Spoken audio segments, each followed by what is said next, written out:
নমস্কার সকলকে আরও একবার স্বাগত জানাই বৈদিক কথার নতুন একটি এপিসোডে। আমি জ্যোতিষী ডক্টর শুভঙ্কর আচার্য। প্রতিবারের ন্যায় আজকেও চলে এসেছি একটি নতুন টপিক, একটি নতুন বিষয় নিয়ে। আপনারা সবাই জানেন আমরা নিয়মিত রাশিফল, বিভিন্ন গ্রহের আপডেট, বিভিন্ন গোচরের আপডেট এবং বড় কোনো পরিবর্তন বা বড় কোনো অনুষ্ঠান সেগুলো সম্পর্কে আপডেট নিয়ে কিন্তু আমরা ভিডিও দিয়ে থাকি। আজকে যে অনুষ্ঠান, সেই অনুষ্ঠানটি সম্পূর্ণ একটু ভিন্ন স্বাদের হতে চলেছে, একটু অন্য মাত্রার হতে চলেছে। আমি এটা ভাবলাম, যারা আমাদেরকে এত সহযোগিতা করে চ্যানেলটিকে এগিয়ে নিয়ে যাচ্ছেন, তাদের জন্য ভালোবাসার নিদর্শন স্বরূপ এই ভালোবাসার দিন অর্থাৎ 14ই ফেব্রুয়ারি, এই দিনটির জন্য বিশেষ কিছু আপডেট আপনাদের জন্য দেওয়া হোক। সেই জন্য আজকে আপনাদের কাছে যে অনুষ্ঠানটি উপস্থাপিত করব, সেটি অবশ্যই আমাদের 14ই ফেব্রুয়ারি ভ্যালেন্টাইন্স ডেকে ঘিরে, ভালোবাসার দিনকে ঘিরে, ভালোবাসার মানুষের জন্য। বয়স যাই হোক, 8 হোক বা 80 হোক, ভালোবাসা কিন্তু চিরন্তন। কবি সুকান্ত ভট্টাচার্যের মতো সেই 18 বছর বয়স্ক নয়, 18 বছর মনস্ক হতেই সকলকে অনুরোধ করে আজকে ভিডিওটি এগিয়ে নিয়ে যাব। আজকে অনুষ্ঠানে আপনারা জানতে পারবেন যে আগামী ভ্যালেন্টাইন্স ডে, এই ভ্যালেন্টাইন্স ডেতে আপনি আপনার সঙ্গীর সঙ্গে কোন কোন ক্ষেত্রে বা কোন কোন ব্যবহারে সংযত বা কোন কোন ব্যবহারে অ্যাডজাস্টমেন্টে আপনি জীবনে অনেক বেশি এগিয়ে যেতে পারবেন, বা কি আপডেট হতে চলেছে, কোন কোন বিষয়ে আপনাদের ভালোবাসাকে অনেক বেশি করে উন্নতি দান করতে পারে বা আপনাদের কাছের মানুষকে আরও বেশি করে আকৃষ্ট করতে পারে, সেই সমস্ত বিষয় নিয়ে আজকে আলোচনা করব। অবশ্যই রাশিভিত্তিক অনুষ্ঠান, প্রত্যেকটি রাশির জন্য 14ই ফেব্রুয়ারি দিনটি কেমন যেতে চলেছে, কি কি করতে হবে আপনাকে আপনার ভালোবাসার মানুষের মন পাওয়ার জন্য, সেই বিষয়গুলো নিয়ে আলোচনা করব। আজকের শুরু করব মেষ রাশিকে দিয়ে।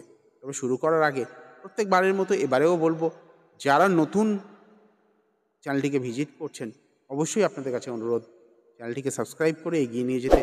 আরও বন্ধুবান্ধবরা যেমন সহযোগিতা করেছেন, আপনারাও প্লিজ সহযোগিতা করুন এবং একটি লাইক করে আমাকে উৎসাহিত করতে ভুলবেন না আগামী দিনে এইরকম ভালো ভালো কিছু অনুষ্ঠান নিয়ে উপস্থাপনা করার জন্য। এবং আপনাদের মূল্যবান কমেন্টের জন্য কিন্তু আমি সর্বদা অপেক্ষায় থাকি। আপনাদের মূল্যবান কমেন্ট কিন্তু এই অনুষ্ঠানটিকে আরও ভালো করতে কিন্তু সহযোগিতা করবে। যাই হোক, চলে আসি মেষ রাশির কথায়। মেষ রাশির জাতকদের জন্য বলবো, একটু ধৈর্যশীল হতে হবে, একটু ধৈর্য রাখতে হবে। কারণ অনেক বেশি আপনি ইমপেশেন্ট হয়ে যাচ্ছেন, অনেক বেশি আপনি অধৈর্য হয়ে হয়তো বা বাকবিতণ্ডায় চলে যাচ্ছেন। একে অন্যের পছন্দের অপছন্দের যে মর্যাদা বা মূল্য, সেটা দিতে ভুলে যাচ্ছেন। একে অন্যকে বোঝার চেষ্টা করুন, একে অন্যকে মর্যাদা দিতে হবে, একে অন্যের পছন্দ অপছন্দটাকে বুঝতে হবে। সবথেকে বড় বিষয়, দায়িত্ব নিতে হবে। একটা বিষয় সম্পর্কে আপনি যদি দায়িত্ব না নিতে পারেন, তাহলে সম্পর্ক কোনোদিনও টেকে না বা সম্পর্ক কোনোদিনও এগিয়ে যেতে পারে না। সঙ্গীর মন পেতে অবশ্যই আপনাকে দায়িত্বশীল হতে হবে। সম্পর্কটা কোনো একটা জায়গা থেকে এগিয়ে চলে না, এক হাতে তালি বাজে না। এই উভয় পক্ষকে কিন্তু কন্ট্রিবিউট করতে হবে। তবে বলবো, ভ্যালেন্টাইন্স ডেতে অনেক বেশি ক্রাউডেড একটা জায়গাতে গিয়ে নিজের সময়টাকে নষ্ট না করে একটা নিভৃতে, একটা রোম্যান্টিক পরিবেশে নিজেদেরকে সময় কাটানোর মতো একটা সুযোগ করে দিন। সাথে বলবো, যারা গিফট দিতে চাইছেন, গিফট কিন্তু অনেক বেশি এক্সপেন্সিভ হতে হবে এমন কথা নয়, বাট মনে রাখবেন, গিফট আপনি যেটা দিচ্ছেন সেটা যেন মিনিংফুল হয়, থটফুল হয়। একটু চিন্তা ভাবনা করে গিফটটাকে চুজ করুন, যাতে আপনি আপনার ভালোবাসার মানুষটাকে বোঝেন, তার যে ভালো লাগা, সেই ভালো লাগাকে রিপ্রেজেন্ট করতে পারে। প্রার্থনা করব আপনাদের যে ভ্যালেন্টাইন্স ডে, ভালোবাসার দিনটি অনেক অনেক মধুরতম হোক এবং অনেক ভালো কাটুক। চলে আসবো পরবর্তী রাশি অর্থাৎ বৃষ রাশির রিলেশনশিপের বিষয় নিয়ে। 14ই ফেব্রুয়ারি কেমন যাবে ভ্যালেন্টাইন্স ডে, বা আপনার রিলেশনশিপে যদি স্টেবিলিটি চাইতে হয়, তাহলে কিন্তু আপনাকে অনেক বেশি করে ডেডিকেটেড হতে হবে রিলেশনশিপের ক্ষেত্রে। অনেক বেশি করে আপনাকে কমিটেড হতে হবে, ভালোবাসার মানুষের প্রতি কমিটেড হতে হবে। যারা কমিটেড রিলেশনশিপে রয়েছেন, তাদের ইন্টিমেট রিলেশন নিয়েও কিন্তু ভাবতে হবে এবং ইন্টিমেট রিলেশনের ক্ষেত্রে অধৈর্য হলে চলবে না, নিজের পেশেন্স হারিয়ে ফেলে চলবে না। একে অন্যকে বুঝে সেই সমস্ত রিলেশনের দিকে যেতে হবে। একটা বিষয় আপনাদেরকে বলবো, একে অন্যকে ডমিনেট করার যে একটা মানসিকতা, সেই মানসিকতাকে ত্যাগ করুন। অ্যাটিটিউডটাকে পরিবর্তন করুন। কারণ যদি ডমিনেটিং অ্যাটিটিউড আপনি ত্যাগ করতে না পারেন, তাহলে ঝগড়া অশান্তি কিন্তু ভালো রকমই হবে। আপনার ক্ষেত্রে কিন্তু সতর্ক থাকতে হবে। আর এই বিশেষ দিনটিতে, অর্থাৎ 14ই ফেব্রুয়ারি ভ্যালেন্টাইন্স ডের দিনে কিন্তু আপনাকে আপনার ভালোবাসার মানুষটিকে কিছু রান্না করে যদি খাওয়াতে পারেন, মানে কোনো মহিলা সঙ্গী, কোনো পুরুষ সঙ্গীকে যদি রান্না করে কিছু খাওয়াতে পারেন, সেটা কিন্তু উপকারে আসবে। এটা একটা রেমেডির কাজ করবে আপনাদের সম্পর্ককে উন্নতি দানের ক্ষেত্রে। আবার ভালোবাসাকে কিন্তু জাহির করতে হবে, আপনাকে এক্সপ্রেস করতে হবে। Yes, you love her or love him, express করতে হবে আপনাকে। তো বৃষ রাশির জাতক যারা, তাদের ক্ষেত্রে কিন্তু ভালোবাসার এক্সপ্রেস, কোয়ালিটি টাইম স্পেন্ড করা, একে অন্যের সঙ্গে ইন্টিমেট যে রিলেশন, সেই রিলেশনশিপটাকে একে অন্যকে বুঝে এগিয়ে নিয়ে যাওয়া, সেটা কিন্তু একান্ত দরকার। অবশ্যই বুঝে সিদ্ধান্ত নিতে হবে। চলে আসবো পরবর্তী রাশি, অর্থাৎ মিথুন রাশির কথায়। মিথুন রাশির জাতক যারা রয়েছেন, তারা কি না ভালোবাসার মানুষকে সন্তুষ্ট করতে চাইছেন, ভালোবাসার মানুষকে আরও বেশি নিজের দিকে আকৃষ্ট করতে চাইছেন, তাদেরকে বলবো অযথা ভিড়ের মধ্যে নয়, একাকিত্বে বা কোনো নিভৃত স্থানে, যেখানে দুজনেই দুজনকে বুঝতে পারবেন, দুজনকে সময় দিতে পারবেন, সেরকম কোনো স্থান নির্বাচন করুন ভালোবাসার দিনটি, অর্থাৎ ভ্যালেন্টাইন্স ডে কাটানোর জন্য। শুধু তাই নয়, একে অন্যকে প্রয়োজনে হাতে লেখা কোনো চিঠি দিয়ে নিজের মনের ভাব ব্যক্ত করতে চেষ্টা করুন। তাতে দুজনের মধ্যে এই রিলেশনশিপের আন্তরিকতা কিন্তু কানেক্ট করবে এবং আপনাদের সম্পর্ক দীর্ঘায়িত হবে, মধুর থেকে মধুরতম হবে। একটা বিষয় মনে রাখবেন, যে কোনো মানুষের ক্ষেত্রে, সফলতার ক্ষেত্রে সবসময় বললে হয় না, শুনতে হয়। আপনার মধ্যে বলার প্রবণতা অনেক বেশি শোনার থেকে। তাই এবার থেকে চেষ্টা করুন সম্পর্ক ভালো রাখার জন্য বলার থেকে শুনবেন বেশি, বুঝবেন অনেক বেশি করে, তবে রিয়্যাক্ট করুন বা তবে কথা বলুন। সেটা আপনার জন্য রিলেশনশিপটাকে অনেক ভালো জায়গায় নিয়ে যাবে, অনেক ভালো সম্পর্ক আপনার জীবনে আসবে এবং সম্পর্কের স্থায়িত্বতা বৃদ্ধি পাবে, দীর্ঘায়িত হবে আপনাদের জীবন। চলে আসব পরের রাশি, অর্থাৎ সিংহ রাশির জাতকদের ক্ষেত্রে। কেমন যাবে সিংহ রাশির এই ভ্যালেন্টাইন্স ডে, জেনে নিন। অবশ্যই আপনাদেরকে জানাবো। জানানোর আগে অনুরোধ করব, যারা প্রথমবার চ্যানেলটিকে দেখছেন, অবশ্যই চ্যানেলটিকে সাবস্ক্রাইব করে এগিয়ে নিয়ে যাওয়ার জন্য সহযোগিতা করবেন এবং একটা লাইক করে আমাকে উৎসাহিত করতে ভুলবেন না। চলে আসবো সিংহ রাশির ভ্যালেন্টাইন্স ডে কেমন যাবে সেই অনুষ্ঠানে। দেখুন, রিলেশনের মধ্যে যদি আপনি বিশ্বস্ততা না আনতে পারেন, তাহলে কিন্তু কোনো রিলেশনই টিকবে না, কোনো রিলেশনই দীর্ঘায়িত হবে না। অযথা লোকের উপরে চাপিয়ে দেওয়া, কারোর উপরে অযথা আপনার মতামতটাকে চাপিয়ে দেওয়া, সেটাকে ত্যাগ করতে হবে। আপনি যেটা বলছেন সবসময় ঠিক, অন্যরা যেটা বলছে সেটা ভুল, সেটাকে অবশ্যই ত্যাগ করতে হবে। বুঝতে হবে তার কি রিকোয়ারমেন্ট রয়েছে, তার কি চাহিদা রয়েছে। ভালোবাসা মানে একে অন্যের ভালো লাগাকে সম্মান করা, একে অন্যের ভালো লাগাকে মর্যাদা দেয়া, তার যাতে ভালো লাগে সেই ভালো লাগার বিষয়ে আপনাকে লক্ষ্য রাখতে হবে। বড় বড় প্ল্যানিং না করে এই ভ্যালেন্টাইন্স ডেতে কোয়ালিটি টাইম স্পেন্ড করার চেষ্টা করুন। মিনিংফুল কিছু গিফট, মিনিংফুল কিছু স্পেস সেটা তৈরি করুন। সেখানে বসে নিজেদের মধ্যে কথা বলুন, নিজেদের মধ্যে কথা বলে ভুল বোঝাবুঝিটাকে মিটিয়ে ফেলার চেষ্টা করুন, এগিয়ে নিয়ে যাওয়ার চেষ্টা করুন নিজেদের রিলেশনশিপকে এবং সেখানে বিশ্বাসের ভিত গড়ার চেষ্টা করতে হবে। রিলেশনশিপে অনেক অনেক বেশি সফলতা পাওয়ার জন্য, অনেক অনেক বেশি স্থায়িত্বতা পাওয়ার জন্য এবং একে অন্যকে অনেক বেশি করে আকৃষ্ট করার জন্য।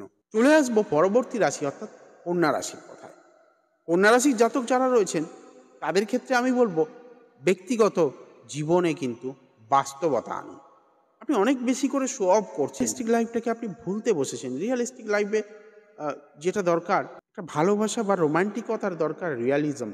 তো আপনি সেই রিয়ালিজমকে ভুলতে বসেছেন ফ্যান্টাসিজম দিয়ে। শো অফ করার দরকার নেই। ভালোবাসতে হলে যেটা দরকার হয়, বাস্তবতার দরকার হয়, বাস্তব জিনিসটাকে বোঝার দরকার হয়, তার অনুভূতিগুলোকে বোঝার দরকার হয়। একে অন্যকে ভালো লাগা, ভালোবাসার যে সম্পর্ক, এই সম্পর্কটা অনুভব করার দরকার হয়। একে অন্যের যে স্বপ্ন রয়েছে, প্রত্যেক মানুষের কিছু না কিছু স্বপ্ন থাকে। একে অন্যের যে স্বপ্ন রয়েছে সেই স্বপ্নকে গুরুত্ব দিতে শিখুন, একে অন্যের স্বপ্নকে অ্যাকনলেজ করতে শিখুন, তাকে বোঝানোর চেষ্টা করুন তার স্বপ্ন পূরণের জন্য আপনি তার পাশে থাকবেন। যদিও সে স্বপ্ন অবাস্তব হয় তাকে বোঝানোর চেষ্টা করুন, সঠিকভাবে বোঝান যে ওই স্বপ্নটাকে রিচ করা অবাস্তব। তাই বাস্তব কোনো স্বপ্নকে মর্যাদা দেওয়া বা বাস্তব কোনো স্বপ্নকে ঘিরে প্ল্যানিং করা, সেটা কিন্তু আপনাদের সম্পর্কের ভিতকে আরও বেশি মজবুত করবে। ভ্যালেন্টাইন্স ডেতে অবশ্যই লক্ষ্য রাখুন এমন কিছু বিষয় বা এমন কিছু গিফট আপনি চুজ করুন এবং সেটা যদি যুক্তিপূর্ণ হয়। যাই হোক, পরবর্তী রাশি তুলা রাশির কথায় আসি। তুলা রাশির জাতক যারা রয়েছেন তারা সর্বদা ভাবেন কি, আমার সঙ্গী মনে হয় একটা বিলাসবহুল জীবন যদি দেয়া যায়, সে মনে হয় আমাকে বেশি করে ভালোবাসবে। বিলাসবহুলতা সবসময় নয়, প্রয়োজন আছে। সর্বদাই যে আপনি আইফোন গিফট করলে তবেই আপনার গার্লফ্রেন্ড আপনাকে ভালোবাসবে তা নয়, কিন্তু আপনার ধারণাটাকে চেঞ্জ করতে হবে। রোম্যান্টিকতার জন্য কিন্তু নির্জনতা কিন্তু দরকার হয়।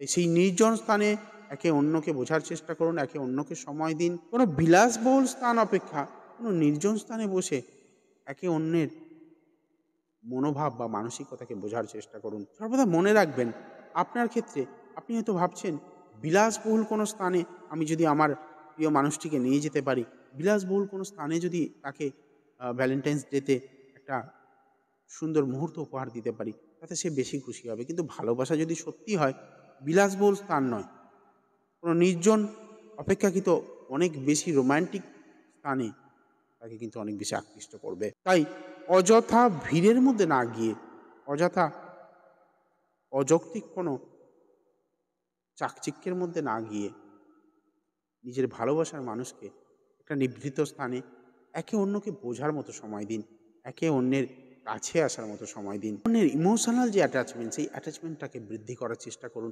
যদি পুরনো কোনো ফটো থাকে, পুরনো কোনো ঘটনা থাকে, সেগুলো নিয়ে ডিসকাস করুন। যে মুহূর্তটা আপনার জন্য অনেক ভালো মুহূর্ত, অনেক সুন্দর মুহূর্ত, হয়তো বা আপনি আপনার ভালোবাসার জীবন যেখান থেকে শুরু করেছেন সেই সময়ের কোনো উল্লেখযোগ্য ঘটনা বা উল্লেখযোগ্য মুহূর্তের যে ছবি, সেই ছবি নিজেদের মধ্যে শেয়ার করুন।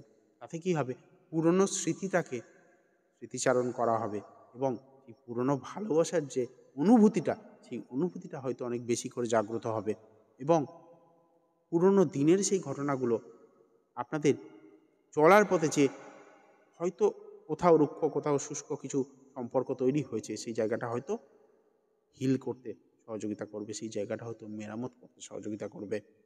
এই পুরনো কোনো ঘটনা, পুরনো কোনো বিষয় নিয়ে নিজেদের মধ্যে ডিসকাশন, পুরনো কোনো ফটো নিয়ে নিজেদের মধ্যে ডিসকাশন, একান্তে বসে, নিভৃতে বসে, কোনো রোম্যান্টিক ওয়েদারের মধ্যে বসে আপনাদের সম্পর্ককে অনেক বেশি উন্নতি দেবে, অনেক বেশি গাঢ় করবে, অনেক বেশি স্থায়িত্বতা দেবে, একে অন্যের প্রতি আকৃষ্টতাও বৃদ্ধি করবে। True love grow slowly. তাই কখনোই আপনি আপনার ভালোবাসাকে একদিনে, এক মুহূর্তে বা কোনো কারণে হঠকারিতার মাধ্যমে পেতে চাইবেন না, যেটা কিন্তু পেতে গিয়ে শেষ হওয়ার কিন্তু ভয় থাকবে। তাই ভ্যালেন্টাইন্স ডে আপনারও অনেক অনেক ভালো কাটুক, অনেক সুন্দর মুহূর্ত আপনাদের জীবনে আসুক, অনেক স্মরণীয় মুহূর্ত আপনাদের সবার জীবনে আসুক, এই প্রার্থনা করে আজকের মতো অনুষ্ঠান শেষ করব। যেতে যেতে বলবো অবশ্যই কিন্তু চ্যানেলটি সাবস্ক্রাইব করবেন। ভালো থাকবেন, মাতারা আপনাদের অনেক অনেক মঙ্গল করুন। ভ্যালেন্টাইন্স ডে অনেক অনেক ভালো কাটুক এই প্রার্থনা করে বিদায় নিলাম। জয় মা তারা।